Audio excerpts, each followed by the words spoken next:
어제 본문과 이어지는 오늘 본문은 마침내 예수께서 십자가에 달리시고 죽으심으로 인류를 위한 구속 사역을 완수하시는 모습을 기록하고 있습니다. 이러한 예수님의 순환에 대해서는 사복음서가 모두 공히 다 기록하고 있는데요. 그런데 공관복음, 말하자면 마태, 마가, 누가복음에 비해서 이 요한복음은 훨씬 간략하게 기록하고 있습니다. 그 이유는 이렇습니다. 요한복음은 AD 90년경에 기록되어졌어요. 요한 사도가 가장 오래까지 살아있던 사도잖아요. 반모섬에 끌려가 있다가 와서. 그래서 이미 이것이 기록되었던 90년경에는 이미 다른 여러 복음서가 다 기록되어진 후였고, 많은 사도들의 이러저러한 증거들로 인해서 예수님의 십자가 사건은 이미 다 알려진 그런 상태였고요. 그래서 구태히 이것을 자세히 기록할 필요가 없었을 것입니다. 뿐만 아니라 요한은 십자가 사건보다는 부활 사건에 더 주의를 집중하면서 예수는 정말 하나님의 아들이었고 생명에 주셨다 하는 것을 강조하기 원해서 그랬을 것입니다. 유대인들은 자신들의 그 사악한 음모가 이제 다 이루어졌다 하는데 만족하지 않고 이제 바로 그 다음 날이 6월절이 시작되는 안식일이거든요. 그 안식일을 규례대로 잘 지키기 위해서 이제 모든 것을 신속하게 처리하고자 합니다. 참 우습지요. 그러니까 자신이 율법에 문자적으로 막 기록되어져 있는 그것을 보다 철저하고 잘 지키려고 애쓰고 있으면서도 정작 율법의 완성으로 이 땅에 오신, 이 세상에 오신 그 메시아를 십자가에 못 박아 죽이는 그런 어리석음과 가증함을 지금 보이고 있는 것입니다. 또한 우리 오늘 본문 속에는 예수님의 가상 7언 중에서 3마디가 기록되어져 있는데요. 26절, 27절에 자신의 육신의 어머니를 요한에게 부탁하는 3언이 있고요. 그리고 28절에는 고통을 호소하시는 목마르다 하는 5언이지요. 예, 그리고 30절에 6언인 다 이루었다 하시면서 하나님의 구속사역의 성취를 알리는 선언을 하십니다. 23, 24절 우리 함께 읽도록 하겠습니다. 시작. 군인들이 예수를 십자가에 못 박고 그의 옷을 취하여 4깃에 나눠 각각 한 깃씩 얻고 속옷도 취하니 이 속옷은 호지 아니하고 위에서부터 통으로 짠 것이라. 군인들이 서로 말하되 이것을 찢지 말고 누가 얻나 제비 뽑자 하니 이는 성경에 그들이 내 옷을 나누고 내 옷을 제비 뽑나이다 한 것을 응하게 하려 함이러라. 군인들은 이런 일을 하고. 아멘. 십자가에서 못 박힌 제수의 옷을 사형 집행인들이 이렇게 나누어 갖는 것은 당시에 이런 관습이었다고 합니다. 그 당시는 아마 물품이 귀했던 시절이니까 있을 수도 있는 일이었겠죠. 그러나 예수님이 누구십니까? 그분은 하나님의 아들이시고 이 세상에 생명을 주러 오신 구세주이십니다. 그럼에도 불구하고 그들은 예수님이 주시는 생명에는 전혀 관심도 없고 고작해야 땀과 피로 얼룩지고 그리고 다 찢어지고 냄새나는 겉옷 한 벗, 속옷 한 벗을 나누어 갖고 지금 즐거워하고 있는 것입니다. 얼마나 이게 어리석은 일입니까? 그들은 하나님의 아들을 가장 가까이에서 보고 만졌습니다.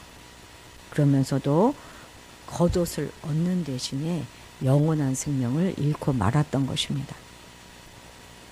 여러분들은 주님께 무엇을 구하고 계십니까?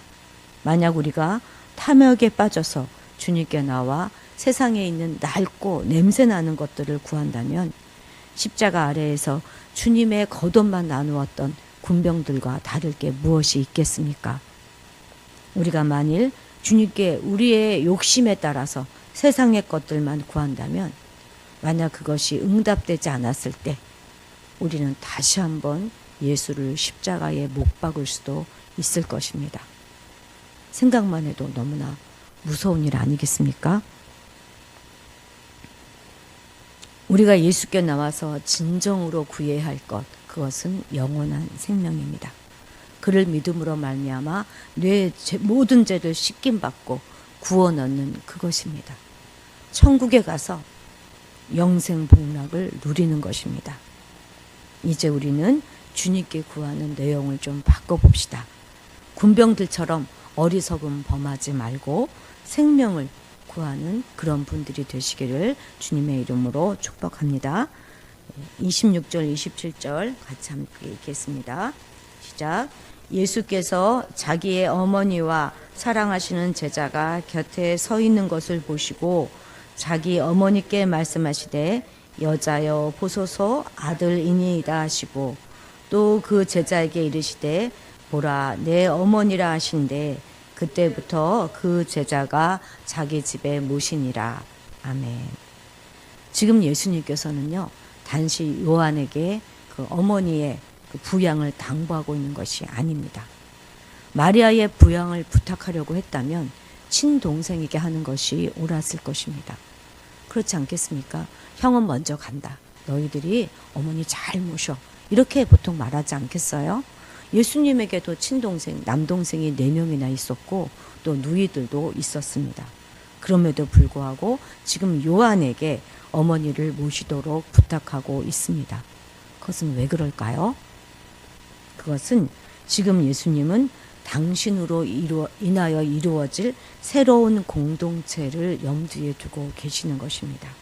즉 주님은 장차 성령 강림으로 인해 이루어질 교회 공동체에 속한 그 사람들을 혈연 관계를 초월해서 새로운 가족 관계를 맺게 될 것을 지금 이 사건을 통해서 보여주고 계시는 것입니다. 가족은 기본적으로 어떻게 구성되죠? 피를 나눈 사람, 혈연 관계에 있는 사람들로 구성되어지는 것이 가족입니다. 그런 의미에서 보면은요, 예수 공동체도 분명 가족이 맞습니다. 왜냐하면 우리 성도들은 다 예수의 피를 나누어 가진 사람들이기 때문에 그렇습니다. 우리 성도들은 그 어떤 사람의 피보다 더 진한 예수 그리스도의 피를 나누어 받은 한 가족입니다. 이것을 우리는 결코 잊지 말아야 할 것입니다. 피를 나눈 가족은요, 서로 어려울 때 돕습니다. 부모는 자녀에게 아낌없이 주고 자녀는 늙으신 부모님을 봉양합니다. 형제간은 서로 돕지요. 가족들끼리 도와달라고 말하지 못한다면 그건 진정한 가족도 아닙니다. 가족끼리는요, 도와주고서 생색낼 것도 자랑할 것도 없습니다. 우리 성도 간에도 바로 이러한 모습이 있어야 할 것입니다. 자존심 내세우지 마시고 도와달라고 말합시다. 생색내지 말고 기꺼이 도와줍시다. 아니, 옆에 지체가 도와달라고 말하기도 전에 우리가 잘 관심 있게 보고 있다가 먼저 손 내밀고 먼저 도와줍시다. 여러분, 하늘나라 천국에서는요, 혈연 관계 따라 가족이 구분되지 않습니다. 그곳에서는요, 딱 아버지 한 분이세요. 하나님 한 분이시고 나머지 모든 사람은 다 형제여 자매입니다. 우리가 천국 가잖아요. 그럼 천국 가서 우리 자녀들을 만나게 되면 그 자녀는 이제 내 자녀가 아니에요. 다 형제고 자매입니다. 이 땅의 교회는 이와 같은 하나님의 나라의 예표가 되는 곳이에요. 그래서 이러한 하나님의 나라의 관습에 우리가 잘 적응할 수 있도록 미리 준비하고 연습하는 곳이 바로 이 교회인 것입니다.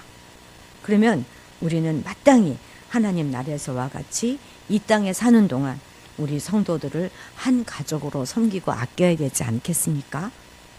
특히 우리 교회는 세대 통합 예배를 드리면서 아이들과 함께 믿음의 길을 가고자 하고 있습니다.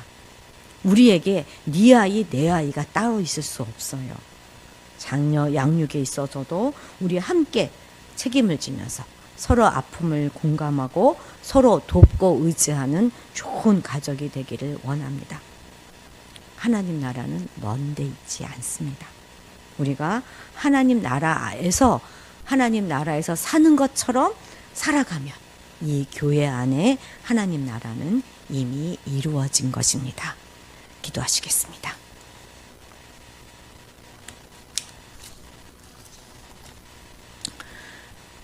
십자가 아래서 예수님의 겉옷을 나누며 낄낄대는 군병들의 모습이 오늘 우리의 모습이 아닌가 돌아봅니다. 별것 아닌 거 얻고서 좋아하면서 정작 영생에는 관심이 없는 그런 자들이 될까 두렵습니다. 교회에 늘 들락거리면서도 영생은 얻지 못한다면 이보다 더 불쌍한 자가 없을 텐데 우리로 하여금 썩어질 것들을 구하며 몰두하는 자가 아니라 주님께서 주시는 영생을 누리며 살아갈 수 있도록 도와주시옵소서. 친형제 자매보다 더 끈끈한 새로운 가족을 우리에게 주심을 감사드립니다. 서로 사랑하며 섬기며 그리스도의 몸을 이루며 살아가게 하옵소서. 함께 믿음의 다음 세대를 말씀으로 양육하며 살아갈 때 바로 이 화도 드림교회가 천국이 되도록 도와주시옵소서. 감사드리며 예수님의 이름으로 기도드렸습니다. 아멘.